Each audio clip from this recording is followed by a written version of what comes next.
और पिछले 12 घंटों के अंदर मिडिल ईस्ट से, ईरान से जो खबरें आ रही हैं वो बेहद चिंता पैदा करने वाली हैं। मैं कुछ खबरों से की चर्चा करूंगा आपसे, और सब ये इशारा कर रही हैं कि हालात फिर से खराब होने जा रहे हैं और अगले चंद घंटों के अंदर फिर से जंग छिड़ सकती है।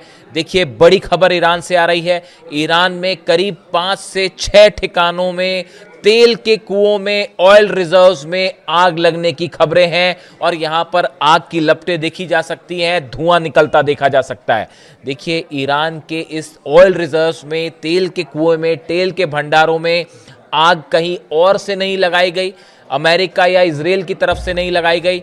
जो खबरें हैं उसके मुताबिक ईरान ने ही अपने ऑयल रिजर्व्स में आग लगाई है।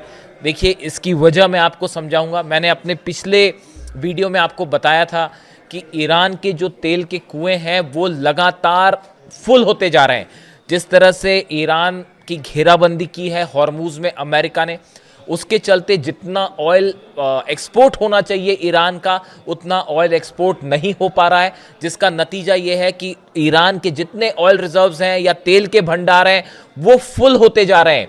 और देखिए, सरल भाषा में अगर आप समझें कि कोई भी तेल का कुआं जब फुल हो जाता है उसके बाद उसमें कंटामिनेशन हो सकता है, उसमें पानी मिल सकता है, जिसका नतीजा ये होता है कि वो ऑयल रिजर्व का सोर्स जो है, वो तेल का कुआं हमेशा के लिए ही बर्बाद हो जाए और आगे फिर उसको इस्तेमाल नहीं किया जा सकता।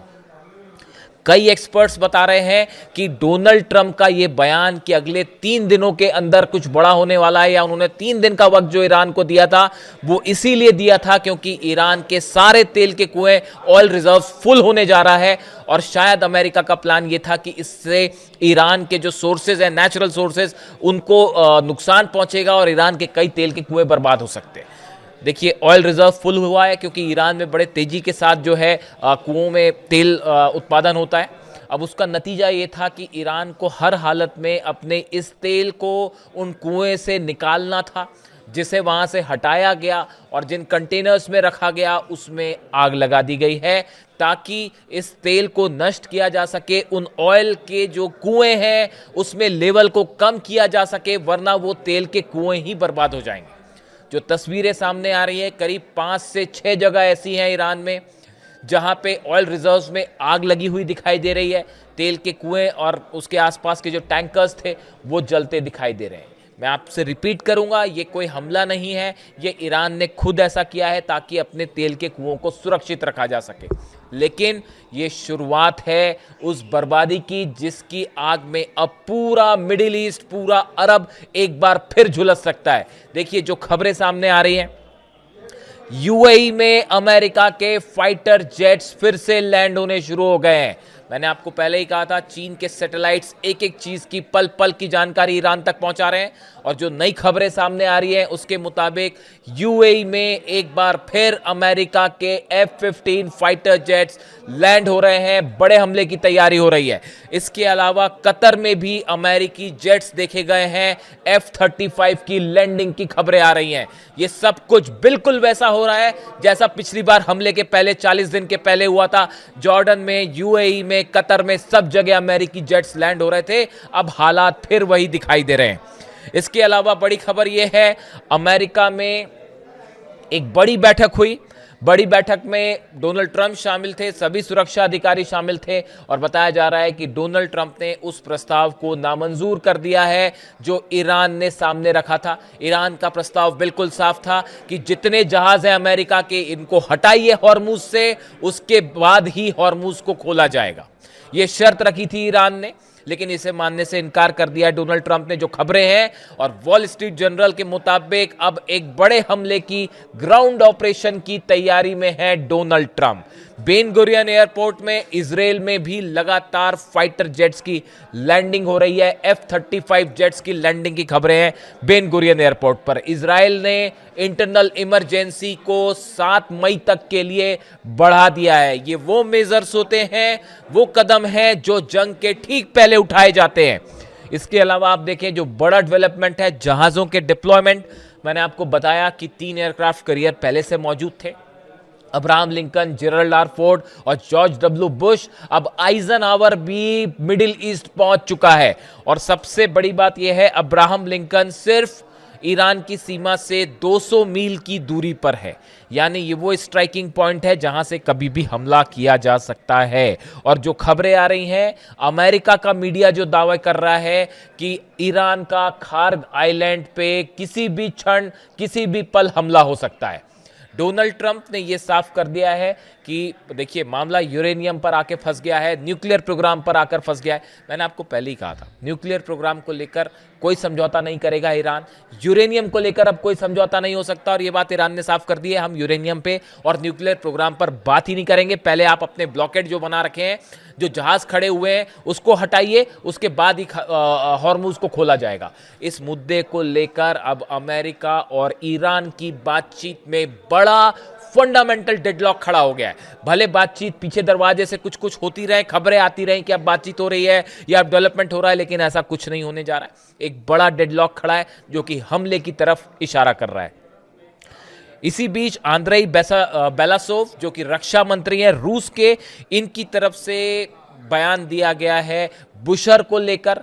अब ईरान का वो न्यूक्लियर प्लांट जो रूस की मदद से चलता है, यहां पर किसी भी तरह के हमले पूरे मिडिल ईस्ट में एक परमाणु जंग को छेड़ सकते हैं, परमाणु हादसा हो सकता है। देखिए, मैं बार बार आपको इस बात को कहता रहा कि चाहे बुशर से रेडिएशन हो, चाहे डिमोना से, इजराइल से रेडिएशन हो, अगर एक भी मिसाइल किसी न्यूक्लियर साइट पर सीधा गिरती है, उसका नतीजा होगा न सऊदी अरब बचेगा, न यूएई बचेगा, न जॉर्डन, न कतर, न ईरान, न इजराइल, कुछ नहीं बचेगा। पूरा मिडिल ईस्ट तबाह हो सकता है। अब यही बात रूस के रक्षा मंत्री ने कही है, अमेरिका को सीधी सीधी वार्निंग दी है, इजराइल को वार्निंग दी है कि अगर बुशर पर हमले होते हैं तो इसका नतीजा होगा एक भयंकर परमाणु हादसा।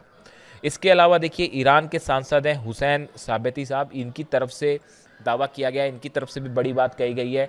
इनका कहना है कि अमेरिका अब फ्रस्ट्रेशन के चलते किसी तरह का छोटा न्यूक्लियर हमला कर सकता है ईरान के ऊपर। हालांकि डोनाल्ड ट्रंप ने इस तरह की बात से इनकार किया है, लेकिन अब ईरान के जो ये सांसद हैं, इनका ये कहना है, हुसैन साबती साहब का, कि देखिए, अमेरिका कोई जंग नहीं जीत पा रहा ईरान के खिलाफ। हॉर्मुज में सेना खड़ी है, आपने पहले 4 दिन एयर स्ट्राइक करके देख ली, कोई नतीजा नहीं निकला। पूरे एयर बेसिस जले अमेरिका के, कितने सैनिक घायल है उसका कोई आंकड़ा नहीं है, कितने मरे हैं कोई आंकड़ा नहीं है, आंकड़े छुपाए जा रहे हैं लगातार। इन हालात में हर मकसद में अमेरिका फेल हुआ है। ऐसे हालात में किसी वेपन ऑफ मास डिस्ट्रक्शन से ईरान पर हमला हो सकता है, ये कहना है हुसैन साबती का, जो कि ईरान के सांसद हैं।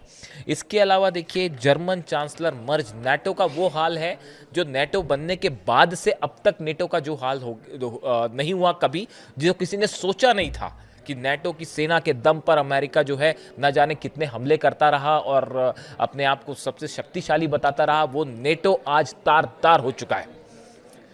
जर्मन चांसलर मर्ज का कहना है, जो बातें जर्मनी के चांसलर कह रहे हैं कि अमेरिका बेवजह ईरान के साथ जंग कर रहा है, पहली बात।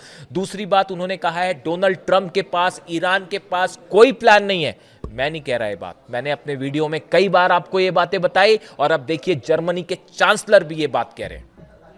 इसीलिए हमारी कोशिश हमेशा होती है आप तक हर बात को बड़े नाप तोल के एनालिसिस करके आप तक पहुंचाया जाए। और देखिए, जो बातें मैं आपसे लगातार कह रहा था कि डोनाल्ड ट्रंप बुरी तरह से फंस चुके हैं, ना आगे बढ़ते बन रहा है, ना पीछे हटते बन रहा है, उनके पास कोई प्लान नहीं था और बिना प्लान के उन्होंने हमला कर दिया सिर्फ नेतन्याहू के कहने पे। और सरासर ये बात झूठ थी कि ईरान के पास न्यूक्लियर बम है, सरासर झूठ बोलकर ईरान पर हमला किया गया। और नतीजा यह है कि आज डोनाल्ड ट्रंप और अमेरिका अपने घुटनों पे है। इतना बुरा हाल है दुनिया की सबसे बड़ी महाशक्ति का कि इंटरनेशनल स्तर पर साख पूरी तरह से तार तार हो गई है। ना यूएई विश्वास करने को तैयार है, ना सऊदी विश्वास करने, कोई अरब देश अब अमेरिका पर विश्वास करने को तैयार नहीं है सुरक्षा को लेकर।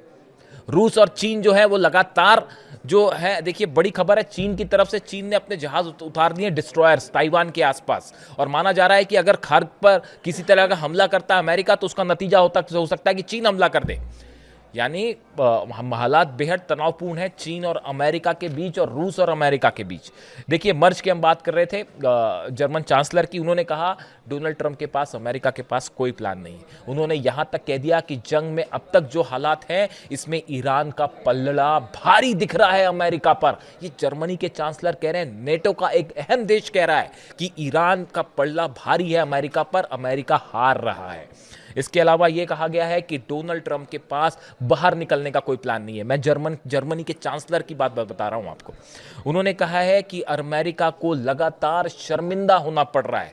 आप देखिए कितनी करारी हार है ये अमेरिका की। इसके अलावा देखिए एक और बड़ी खबर है जो कि यूएई से आ रही है। यूएई ने फैसला किया है कि वो अब ओपेक यानी Organization of Petroleum Exporting Countries से बाहर हो जाएगा। बहुत बड़ी बात है, 1 मई से ओपेक से यूएई अलग हो जाएगा। देखिए ये वो खबरें हैं जो ये बता रही हैं, इसके कई मायने निकल रहे हैं। आप डेवलपमेंट्स देखिए, कल जो बैठक हुई व्हाइट हाउस में, उसमें डोनाल्ड ट्रंप को ये बात साफ कर दी गई है, ये बता दिया गया है कि अगर आप ऑपरेशन करते हैं उसका नतीजा ये होगा एक लंबी जंग में अमेरिका का उलझना, जिससे डोनाल्ड ट्रंप डर रहे हैं। ये बात साफ है कि अमेरिका हमले करके ईरान को नहीं हरा सकता, किसी सूरत में नहीं हरा सकता, ये बात साफ है। इन हालात में अगर अमेरिका हमला करता है, डोनाल्ड ट्रंप हमला करते हैं, तो ये कोल्ड वॉर वाली जैसी सिचुएशन खड़ी हो जाएगी। और कई अमेरिका के अखबार ये दावा कर रहे हैं कि अगर अब डोनाल्ड ट्रंप ने हमला किया, नतीजा ये होगा कि ये जंग कई सालों तक चलेगी, पूरी अर्थव्यवस्था इंटरनेशनली डाउन हो जाएगी। और अमेरिका के ही, मैं अपनी राय नहीं बता रहा हूं, अमेरिका के कई यूट्यूबर्स, कई डिफेंस एक्सपर्ट्स इस तरह की बातें कर रहे हैं कि अमेरिका का जो वर्चस्व है वो हमेशा के लिए खत्म हो सकता है। जिस सुपर पावर का तमगा लिए डोनाल्ड ट्रंप घूम रहे हैं, वो तमगा हमेशा के लिए खत्म हो सकता है। और ये कर दिखाया है ईरान ने, ईरान की सेना ने, ईरान की आवाम ने। अली खामेनी साहब का, जिसीलिए मैं आपको ये कहता हूं बात हमेशा, अली खामेनी साहब का असैसिनेशन जिस दिन हुआ, उस पहले हमले से अमेरिका और नेतन्याहू जंग हार चुके थे। और आज नतीजा ये है, देखिए अभी अली खामेनी साहब का फ्यूनरल भी नहीं हुआ, उन्हें अभी सुबर्दे खाक भी नहीं किया गया। और इन हालात में अभी 2 महीने ही बीते हैं और अमेरिका घुटनों पे है। 40 दिन के जंग के दौरान हार की कगार पर खड़ा हुआ है। डोनाल्ड ट्रंप का क्या हाल है वो आप देख रहे हैं। अब सिचुएशन ये है, ये बताया जा रहा है कि यूरेनियम को लेकर कोई डील नहीं हो रही है, परमाणु प्रोग्राम को लेकर कोई डील नहीं हो रही है, ना डोनाल्ड ट्रंप से आगे बढ़ते बन रहा है, ना पीछे आते बन रहा है। और जैसा कि दावे हो रहे हैं कि अगर डील नहीं होती है तो डोनाल्ड ट्रंप एक बार फिर खारगा आइलैंड पर ग्राउंड ऑपरेशन वाली बातें फिर से सामने आ गई। हालांकि मुझे बहुत डाउट है इस बात को लेकर। दावे हो रहे हैं तमाम कि डोनाल्ड ट्रंप ग्राउंड ऑपरेशन कर सकते हैं, लेकिन उस ग्राउंड ऑपरेशन का मतलब है ईरान की 6 लाख सेना के साथ सीधा जंग। एक पायलट को बचाने के चक्कर में 5 जहाज गंवाने पड़ गए थे अमेरिका को। तो जब अपने सैनिक वहां उतारेंगे और 6 लाख सैनिक जो है वो तैयार है कुर्बानी देने को, शहादत के लिए, ईरान का बच्चा बच्चा अली खामेनी साहब के दिखाए रास्ते पर चलने को राजी है। और इस हिम्मत के आगे दुनिया की कोई टॉमहॉक मिसाइल नहीं जीत सकती, ना कोई F-35 जीत सकता है, ना कोई न्यूक्लियर बम जीत सकता है। ये ईरान का जो हौसला है, यही सबसे बड़ा न्यूक्लियर बम है ईरान का, और इससे बड़ी और कोई ताकत नहीं हो सकती। तो अब डोनाल्ड ट्रंप ग्राउंड ऑपरेशन करेंगे या नहीं करेंगे, मुझे तो डाउट है, शायद ही कर पाए। हाँ, हवाई हमले हो सकते हैं, जिसका संकेत है चौथा एयरक्राफ्ट कैरियर भेजने का मतलब ही यही है कि कोई मिलिट्री ऑपरेशन होने जा रहा है। जिस तरह से मूवमेंट है यूएई, कतर, अब देखिए यहां फिर जहाज उतरने लगे हैं अमेरिका के। और उसका नतीजा ये है जो ईरान ने कहा है, बाब अल मंदेब बंद किया जाएगा। और अरब के जितने तेल के कुएं हैं, जो ईरान की सेना ने कहा है एक कुएं के बदले 4 जलेंगे। पूरे अरब के तेल के कुएं, ऑयल रिजर्व्स खतरे में हैं, पूरी दुनिया की इकॉनमी खतरे पे। इसीलिए अमेरिका के जर्मनी के चांसलर ये कह रहे हैं कि बिना प्लान के आप अंदर घुसे थे, अब पूरी दुनिया को बर्बाद करके मानेंगे, अब बाहर नहीं निकल पा रहे। अगले कुछ घंटे बेहद अहम होने वाले हैं। जो मिलिट्री मूवमेंट्स हुआ है अमेरिका का, एयरक्राफ्ट्स का, प्लेन्स का, फाइटर जेट्स का, ये इशारे कर रहा है, जो खबरें इजराइल से आ रही हैं कि एक बड़ा हमला हो सकता है। और ये भी संभावना है कि इस बार आशंका है कि इजराइल की तरफ से हमला हो, शायद अमेरिका पीछे रहे और इजराइल लीड करके हमला करे। जो भी हो, ईरान इस बात के लिए तैयार है। पिछली बार के मुकाबले बड़ा सरप्राइज देगा ईरान। ये ईरान की तरफ से बार बार कहा जा रहा है। रूस साथ खड़ा है, चीन पिछले बार के मुकाबले खड़ा हुआ है, लेकिन शायद जो है ईरान को किसी की ज़रूरत नहीं है, ईरान अकेला ही काफ़ी है। जो हालात हैं, मैंने आपको पिछले वीडियो में बताया, जितने अंडर मिसाइल सिटीज़ हैं उससे अब नई जनरेशन की मिसाइल्स निकाल दी गई हैं, नए लॉन्चर्स, मिसाइल लॉन्चर्स तैयार हैं और हर ठिकाना भी तय है कि कहाँ कहाँ मिसाइल्स गिरेंगी अगर हमले होते हैं तो। और सच मानिए, पूरा दुनिया का ऑयल रिजर्व्स, खास तौर पर मिडिल ईस्ट का, खतरे में है। वीडियो कैसा लगा ज़रूर बताएं और कमेंट करके बताइए कि आपको क्या लगता है आगे क्या हो सकता है इस मैटर में। Thank you so much.